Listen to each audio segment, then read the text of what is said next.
Continue our study of 2 Samuel. We'll be in chapters 5 and 6 this evening. And as we something we're going to do tonight as we go through 2 Samuel is there's those books over there called 1st and 2nd Chronicles. You've heard of those?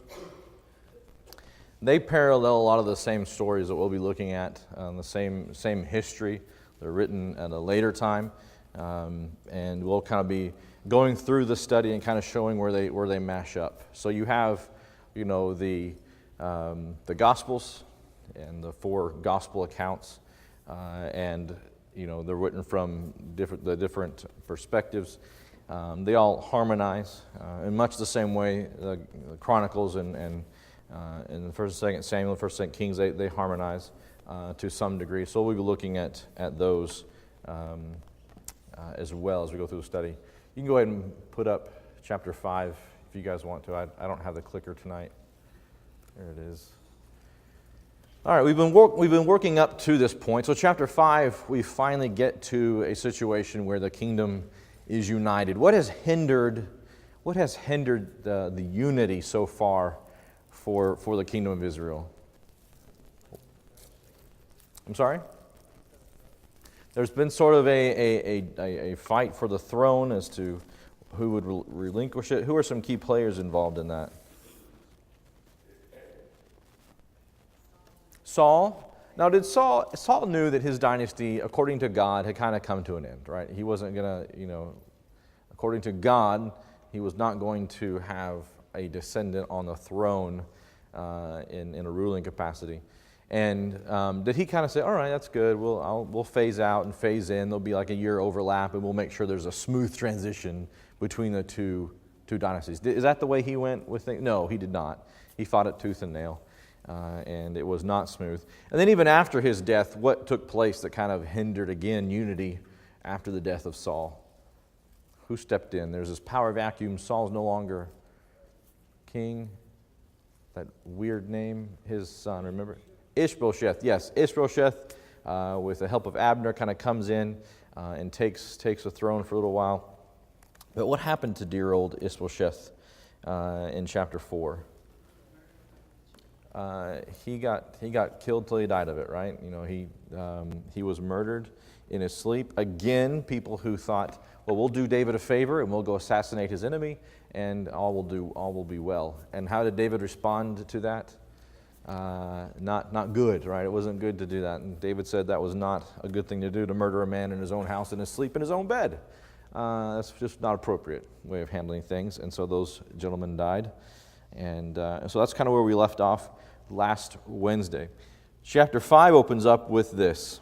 Then all the tribes of Israel came to David at Hebron and said, Behold, we are your bone and your flesh. Previously, when Saul was king over us, you were the one who led Israel out and in, and the Lord said to you, You will shepherd my people Israel, and you'll be ruler over Israel. So the people come to David at Hebron. Ishbosheth is dead. You have some options, right? Should we go to? It would probably be in the best interest of the nation, of the people, that they unified under David's banner. You could be, the rogue tribe that decided not to. But it's best for Israel and for everybody involved, and to be obedient to God and God's will, that we should come under the banner of David. They come to Hebron, right? And Hebron is where David had made his capital for the time being. What are they saying to David in these few verses? What are they saying to him in these first 2 verses especially? I'm sorry? Take it. Yeah, I mean, we're on your side now, right? Let's all play nice together. But the verbiage that's there, the words that are there, behold, your bone and we are your bone and your flesh. And we've heard that phrase probably a lot at a wedding, or a phrase very similar to it. But what are they saying? We are of the same, we're a kindred. We are family. And so they're coming together under that idea. And they're even saying that, even when Saul was leading, you're the one who was really leading. Because, again, everybody loves David. But they specifically mention God having chosen David And so it's not that it's just a kindred thing. It's not that, so you kind of have three things here. You have that we're related, you're doing a good job, and God said we needed to kind of, that you would be the shepherd. So these three elements here in these first few verses as we open up here. And verse 3 says, So all the elders of Israel came out to the king at Hebron, and King David made a covenant with them before the Lord, this agreement. And David was 30 years old when this took place, according to this verse. David was 30 years old when he became king. So that's our first little age marker for David. So that specifically gives us a time. And he became king, and he reigned for how long, according to this verse? 40 years. 40 years. The first kings of, not counting Ishbosheth, that was just a tumultuous period. We'll sweep that one under the rug. But the first three main kings lasted 40 years each. And so that's an easy number for us to remember. And so David reigns for 40 years. Now we get to go to the transition period. Can we pull up the map, guys? I think I can't remember which slide number it is. I'm sorry, I sprung that on you, Oz. I apologize. Yep, that's the way to do it. There it is. All right, so you see Hebron there, south of Jerusalem. Things are going to change now as we start talking about or going through the story of 2 Samuel.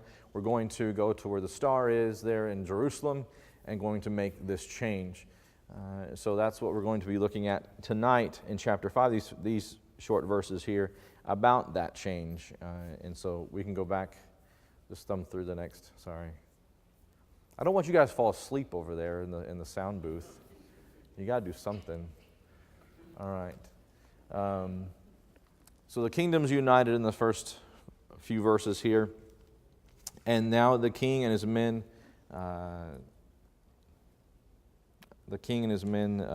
go up to the Jebusites.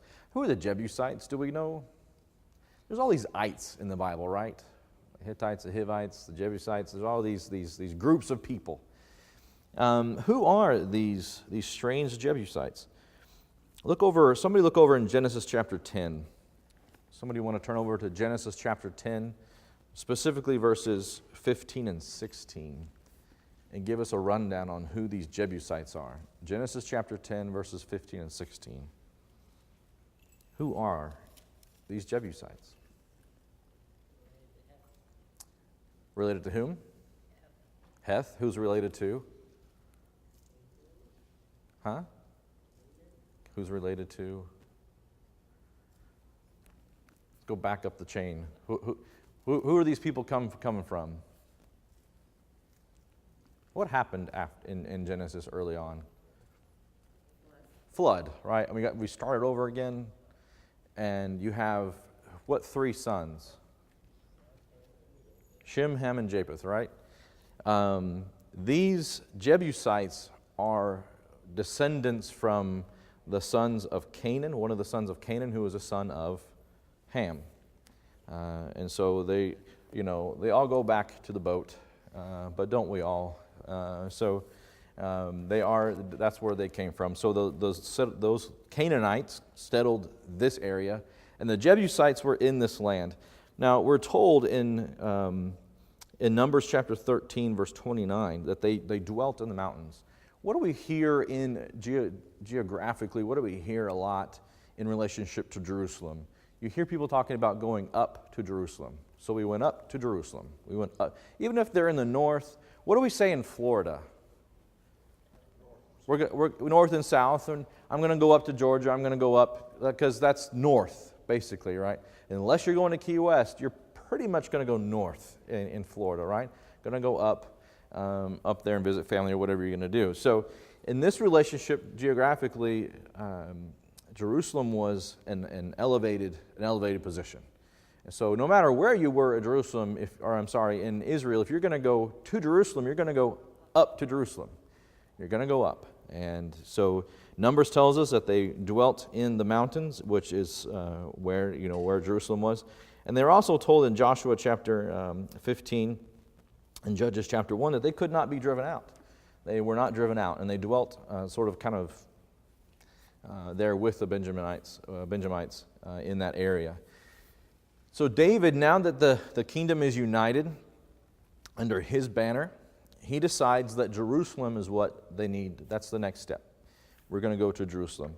And so the king and his men, verse 6, went up to Jerusalem against the Jebusites, the inhabitants of the land, and they said to David, "You shall not come up in here, but the blind and the lame will turn you away."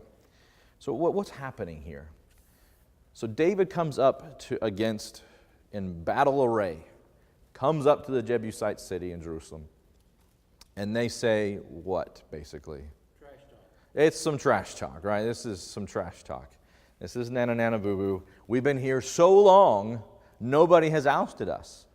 We've been here so long, we've dwelt in the middle of you guys, and you haven't been able to oust us from our perch, you silly kniggets.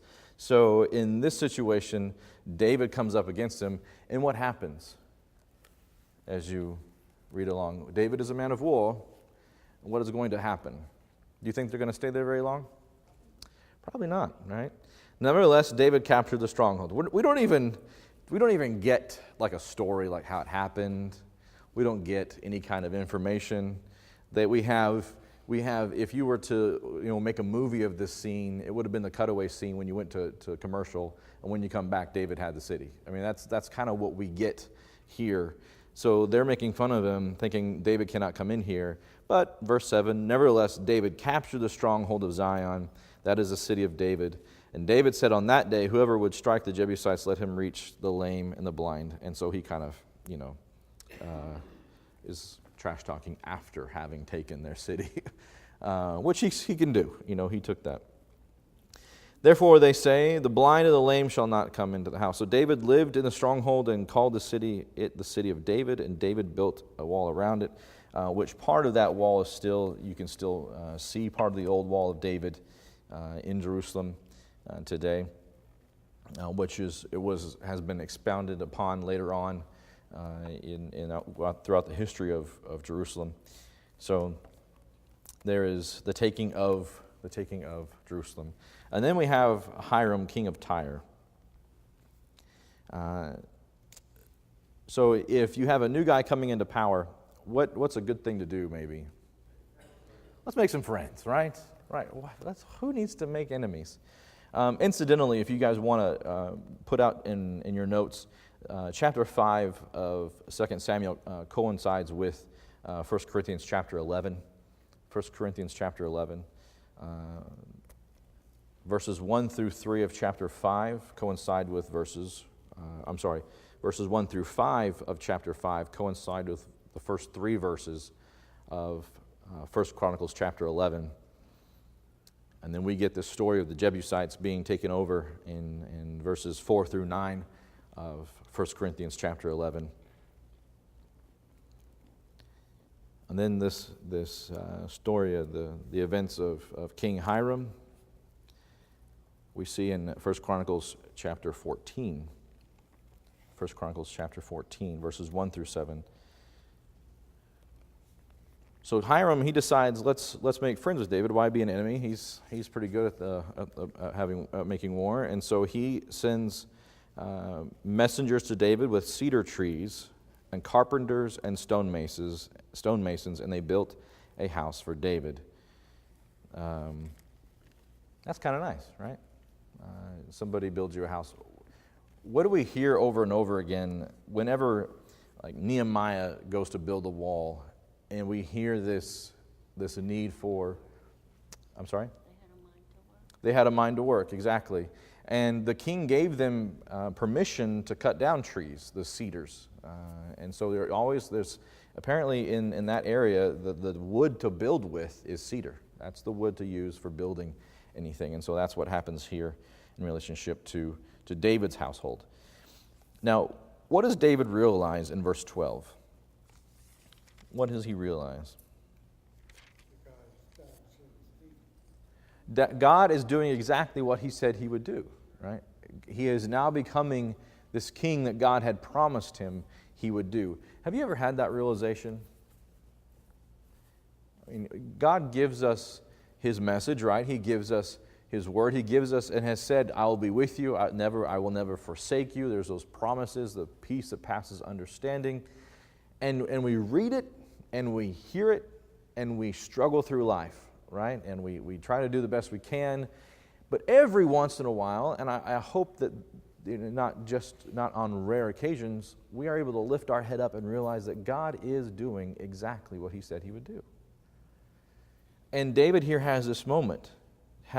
David realized the Lord had established His kingdom over Israel. Now it's hard, especially you look at David's life. He had a lot, kind of against him. What are some of his oppositions that David had? The struggle with Saul. I mean, that started early on, right? What were some other outside forces? The Philistines, those bad guys. Those are the guys in the black hats, right? In the story. Who else were in opposition to David? Any other opposition? Like maybe most of the majority of Israel, right? Because he came into power, they started kind of trickling over to him. So anyway, there was quite an opposition to him doing what he had to do. I don't know about you, but when there's opposition, do you just want to, hey, I want to fail today? Anybody do that? No? I want to do the hardest thing today on my list. No. If you make a list, where do you start? At the easiest thing. You might want to throw in some easy things in your list just to make sure. I brush my teeth. I marked that off my list today. I got that done. So, I mean, nobody starts at the hardest things. And so with David battling through all of that, going through those things, writing some psalms, you see his agony. And then here in this moment, he lifts up his head and said, God is doing exactly what He said He did or is going to do. That's huge. And that's something that we also need to realize in our lives. It's easy, and I think Satan would have us keep our nose to the grindstone and not look up, and keep our nose just kind of in whatever the world's throwing at us in the moment. But we need to look up and realize that we've come this far. God's been with us all this time, and it is not as bad as they say, that ominous they, right? So we need to realize, David realized it here, that God was doing exactly what He was going to do for him, making him king over Israel, and that He exalted His kingdom for the sake of His people, Israel. And so again, keeping things in perspective, who did David, in this moment, who did David think it was for? Was it just for him? At the end of this verse, what does he say? Or what is he? For the sake of His people. For the sake. So David is humble in realizing that it's not all about David. While he is exalting the kingdom of David, the kingship of David, it's not all about David, but for the sake of the people. That's what He had promised them. So God is fulfilling His promise to David and fulfilling His promise to the people, and that's a very good thing. Verse 13, meanwhile, back at the ranch, we have this transition. Meanwhile, David took more concubines and wives from Jerusalem. There are some interesting sort of laws in relationship to concubines. It's been stated that the word itself, concubine, wasn't the origin of the word is not even Hebrew. The origin may have been from some of the Canaanite tribes, or groups of people. But he took some concubines, and we have some names that are of the children that are born to him in Jerusalem. So this is sort of a fast forward. Here's a list of some things that happened in Jerusalem for David. Among those names, do you see any that you recognize? Solomon.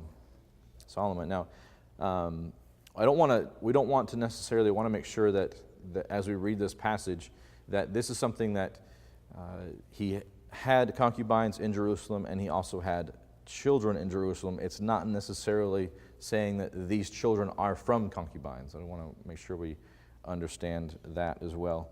But those two things happened in Jerusalem. And that is also in 1 Chronicles chapter 3, verses 5 through 8, lists these names as well, if you want to write that out there. 1 Chronicles chapter 3, verses 5 through 8. Now, we said those pesky Philistines, and here they decide to come in and make war again. Make war again. Verse 17. When the Philistines heard that they had anointed David king over Israel, all the Philistines went up to seek David out. Now, remember, David's like, the arch enemy number one for the Philistines, right? He's killed so many of them. They have songs about it. And now he's king over Israel. And what do we read here? What do the Philistines, they hear that news, and what's their response? Let's go get him. Let's go kill him. Let's go kill David. Let's just do that. So they decide we're going to do that. And so David, all the Philistines went up to seek David, and when David heard of it, he went down to the stronghold. Now the Philistines came and spread themselves out in the valley of Rephaim. Then David inquired of the Lord. As David does these things, he inquires of the Lord. How important is that? We see where Israel failed in times past by not inquiring of the Lord. Hey, God, should we do this or not? Should we make a treaty with these people who said they're from a long ways away and are sojourning here in this area? They didn't do it, and it cost them a lot. And so in this case, David, again, consults the Lord. And we see that whenever Saul was killed, what did he do? Should I go up to Israel? God said, yes. Where do I need to go to Israel? Go to Hebron. So he consults God along the way, which is very important. That's an excellent, obvious life lesson for us, consulting God on our daily big life changes. Let's talk to God about that. Let's see what, maybe we need to pray to God about what we need to be doing in our lives. So in this situation, shall I go up against the Philistines?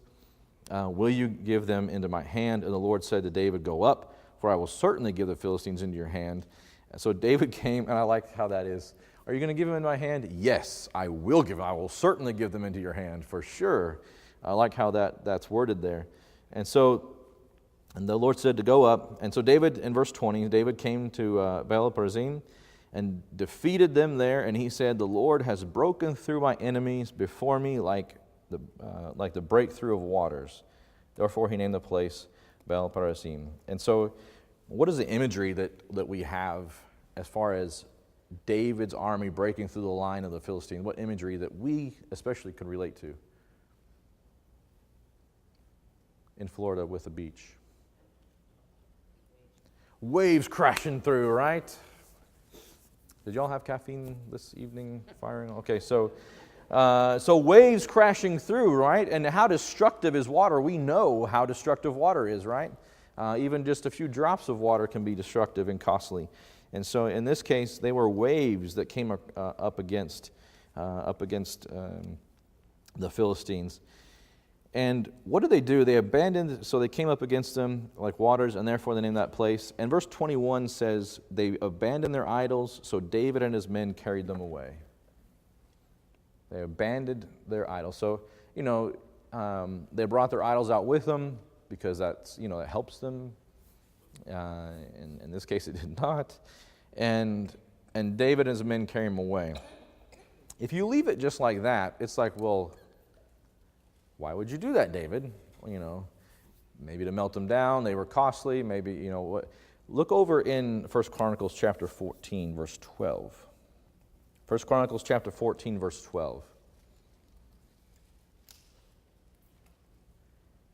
What does it say in 1 Chronicles chapter 14, verse 12 that they did with these statues? So they carried them away and did what with them? Burned them. So they didn't burn them on the battlefield. They took them to a better place to burn them, and they burned them. So that gives us a more complete image of what happened with those idols. Verse 22, now the Philistines came up once again. Now, fool me once, right? So the Philistines come up against David again. It wasn't bad enough that they lost that time. The Philistines come up against David again and spread themselves out in the valley in the same area. And when David inquired of the Lord, which he was accustomed to do, what is God saying this time? As you look at the text, in these next few verses, beginning of verse 23, what does God tell him to do? That's go in. So in the last battle, they had come against them like water on rushing through the rocks, right? They had routed them before head on. God says this time, go around behind. Now, as you read this, you should not go directly up, circle around behind them, come at them from the balsam trees. It shall be when you hear the sound of marching in the tops of the balsam trees, then you shall act promptly. For then the Lord will have gone out before you to strike the army of the Philistines. And so what's happening, the balsam trees are a species of what do they call it? Of aspen. Has anybody seen aspen trees? What's that? Mulberry? Okay. Well, they say it's depending on which historian you talk to, apparently. But it does, well, with the aspen, I don't know if you've ever seen an aspen or an aspen tree or heard wind blowing through trees. Does it make a noise when you hear the wind blowing through trees? Can it be creepy when you hear the wind blowing through trees? In this case, he's saying when you hear the sound of marching troops through the balsam trees. And so what's happening is this sound coming through the tops of the trees amplifies what the Philistines think is coming upon them. So here in this situation, they're out there to go after David. And then all of a sudden you hear these troops coming down the hill, coming down the valley from behind you. Is that a good position to be in? So here you are, you're thinking everything's going to happen in front of you. Anybody ever been prepared for a frontal attack and then all of a sudden it comes from behind you? That's not good. That's exactly why, in the military today, they pay a high dollar to have information about movement of troops. In this situation, with that sound coming through the trees, they thought there were a lot of troops coming down on top of them, and then David's men came in and cleaned them up. And then David did so just as the Lord had commanded them, and struck down the Philistines from Geba as far as Gezer. So he talks about how far they chased them and cutting them down. So again, asking God, should we do this thing? Yes. How should we do this thing? Do it this way. We will do this thing that way. That sort of formula works. Are we seeing that in David's life? Ask God, what should I do? God tells me what I should do. I do what God tells me I should do. And as we see David's life, is his life blessed because he operated based on that formula? Yes. I mean, it's not saying that it was always roses, right? I mean, he had some opposition, he had problems, but God was with him. And we'll see later on when you deviate from that system, when you deviate from that formula, that things can go bad for you. And so we'll see that later on in this book. Chapter 6, Ark of the Covenant is brought to Jerusalem. This coincides a lot with 1 Corinthians chapter 13, these first two verses. 1 Corinthians chapter 13, verses 1 through 6. Now David again gathered all the chosen men of Israel, 30,000. And David arose and went with all the people who were with him to Baal-Judah to bring up from there the ark of God, which is called by the very name of the Lord of hosts, who is enthroned above the cherubim. All right, now what do we know about the ark? Where has it been? It was basically at somebody's house. Saul, they tried to move it. They got it away from the Philistines, and they basically parked it. There was some Levites who were in charge of taking care of it, and they took care of it in that place. And now David's wanting to bring it up to to Jerusalem, and they decide that that's what they need to do. Now, what do we know about the ark specifically? What does it look like? What does the ark look like? A box. It is a box. If you read the name ark in the Old Testament, you are reading about a box. And so Numbers chapter 4 talks about the box, verses 2 through 15, and that the descendants of Kohath were to carry it. The specific, not just any Levite could carry it, but descendants of Kohath, this specific Levite family or lineage, were to carry this ark. And we are told that this thing was made from shittim wood, and it was covered in gold, and that the rods that were through the rings were supposed to be carried in that fashion.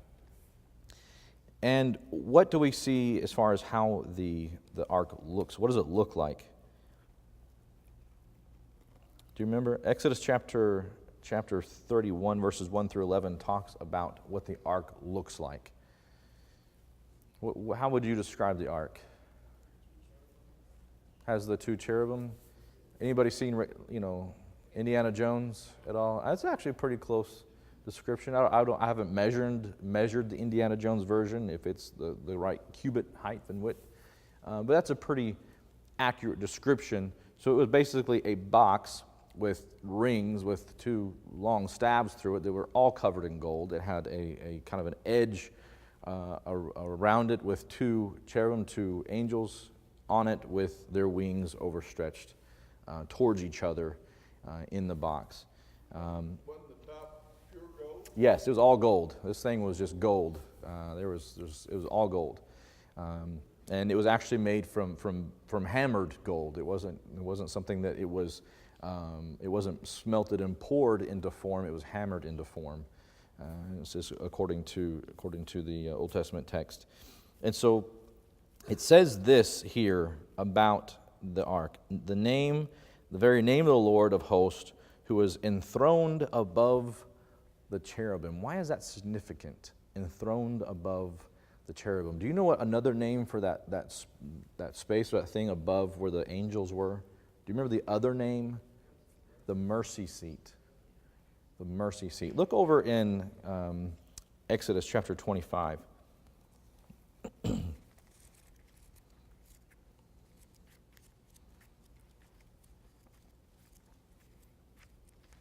Exodus chapter 25, specifically verses 17 through 22.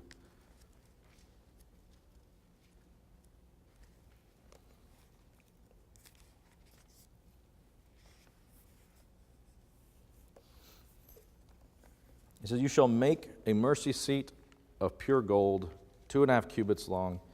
He talks about the place. He talks about the cherubim in verse 19, and talks about how it's positioned.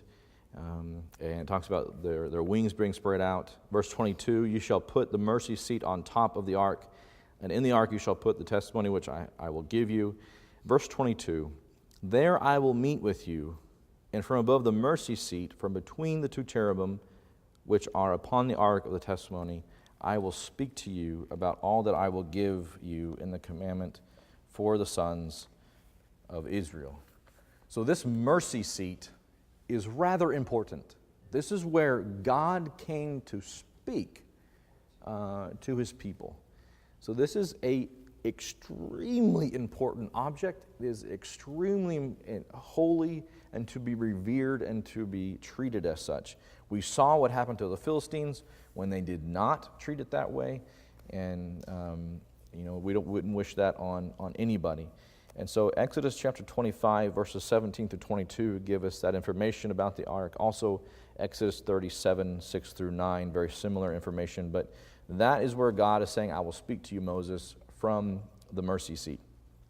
Something else that's interesting, Exodus chapter 31, verses 1 through 11, tells us that the tribe or people from the tribe of Judah made this ark. People from the tribe of Judah made this ark. Why is that significant to David? He's from the tribe of Judah. So why is David, not only is it an extremely important artifact to the nation of Israel, but possibly it's important to David as his family. That's kind of their I don't want to say this is just reading between the lines, but it's important that it was their family that made the ark. And so I find that interesting in relationship to how David reveres the ark and takes care of it in such a way. Now, what did they do wrong right off the bat in verse 3? So we've read how they're supposed to transport the ark. What did they do wrong? Put it on a cart. Put it on a cart. which makes sense, right? I mean, if you're going to move something that is this big and covered with that much gold, it's probably not light. It would make sense to put it on an ark. But is that what God asked? No, yes, and it appears they may have gotten lazy. Well, it seemed right. It seemed like the right thing to do. How many times have you started at something and said, well, it seemed at the time the right thing to do? And in this situation, that's what we see here. They put it on, at least it was a new cart. They might bring it from the house of Abinadab, which was on the hill. And Uzzah and Ahio, the sons of Abinadab, were leading the new cart. Now, Ahio was in front and Uzzah was in back. And they came to a threshing floor, which basically just means it was the spot in the road that they came to. It not necessarily that they were going over the threshing floor. That wouldn't make sense for them to do that necessarily, because a threshing floor would be off the beaten path. Threshing floor. How many of you have threshing floors in your house? It's usually a stone or circle-like place where they would beat out the grains and then throw it up in the air and the wind blow the chaff away. So that's not a highway, right? So this gives us a landmark as to where this was happening, possibly. Meanwhile, David and the house of Israel were celebrating. How are they celebrating this event? According to the text, how are they celebrating this event? With all kinds of instruments made of fir wood, with lyres and harps and tambourines and castanets and cymbals. And so they're celebrating this in this fashion. And instrumental music is mentioned here. So next Sunday, I expect some of you to have some fir wood instruments and harps and stuff, right? No, that doesn't give us authority to do anything as much as it gives us authority to have an ark or to make sacrifices with lambs or anything. So anyway, moving on, they came to the threshing floor of Nacon, and Uzzah reached out toward the ark of God and took hold of it. Yeah, I mean, that was not a good thing. I mean, they're already not doing the right thing by the way they're transporting it, right? They're already not doing it the right way. And Uzzah reaches out and touches it, and he dies. And the anger of the Lord burned against Uzzah, and that God struck him down there for his... Why was he struck down? Because he cared so much about the ark, and he touched it. He was irreverent to something that was so holy. What were some other people who were struck down because of using strange fire, who were irreverent? Nadab and Abihu were irreverent, and they were using strange fire. Not that it was fire that was burning blue and not yellow. It was fire that was from a place that God had not said. And so they were irreverent with what God had given them. And so at this point, Uzzah is struck down. What is David's response? Verse 8. He was angry. David became angry because of the Lord's outburst against Uzzah, and that place was called Perez Uzzah to this day. So David was afraid of the Lord that day. Do you think they stopped? Somebody touched the ark? They probably stopped. Right?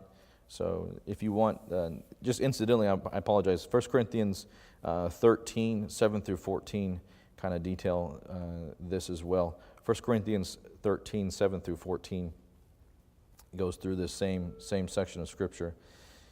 And so they stop. How can the ark of the Lord come to me, is what David said. And David was unwilling to move the ark of the Lord into the city of David with him, but David took it aside the house of... Okay.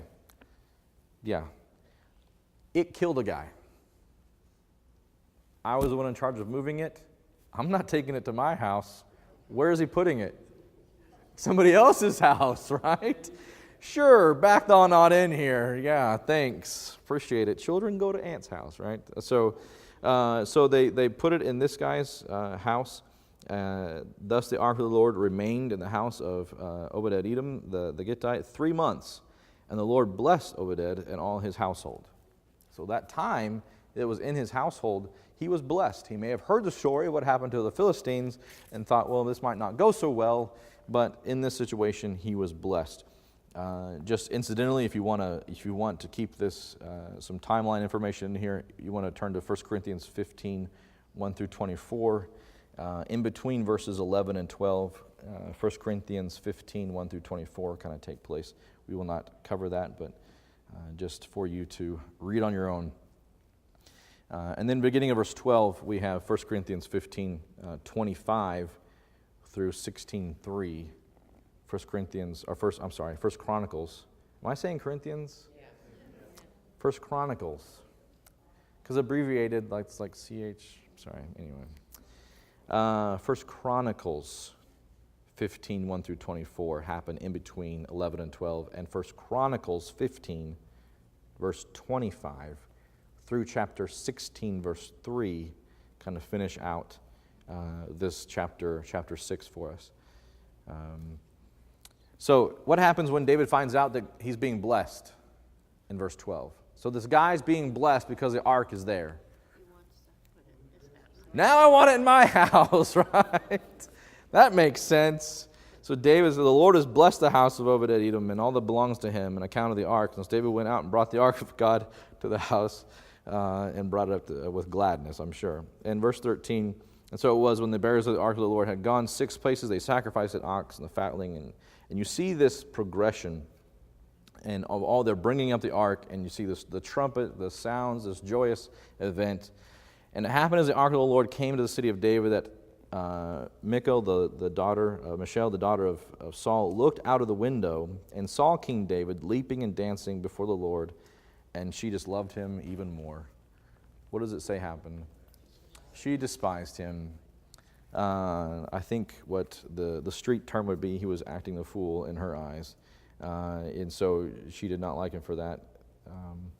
So they brought forth the ark and set it in its place in the tent which David had pitched for it. And David offered burnt offerings and the peace offerings for the Lord. And David had finished offering the burnt offerings and the peace offerings. He blessed all the people, and he distributed food. And we see that, and talks about the food that they distributed. Verse 20, when David returned to bless his household, Michal, the daughter of Saul, came out to meet David and said, "How the king of Israel distinguished himself today. He uncovered himself today in the eyes of the servants and maids, and the foolish and shamelessly uncovers himself." It talks about how he was dressed. He was wearing linen, he was wearing the ephod. It was not that he was naked. He was not dressed like a king. He was not dressed in the way that she thought that he needed to be dressed, was not dressed in a way that demanded respect and authority that she thought he needed to be demanded. And what is David's response to this? I'm sorry? It was before the Lord. I wasn't doing this for you and your fashion sense. This was for the Lord, right? And it was because of the Lord who chose me above your father, twist of dagger, and above all his house, twist the dagger, and appoint me ruler over the people of the Lord, over Israel. And so we see that David responds correctly and responds in a way that he said, basically, I will be esteemed because of what I have done. In verse 23, Michal, the daughter of Saul, had no child to the day of her death. So she didn't get to have any kids because of that. Any questions, comments, or anything? All right, we will have a guest speaker in. I'll be gone next Wednesday, and we'll continue the study of 2 Samuel. Thank you very much.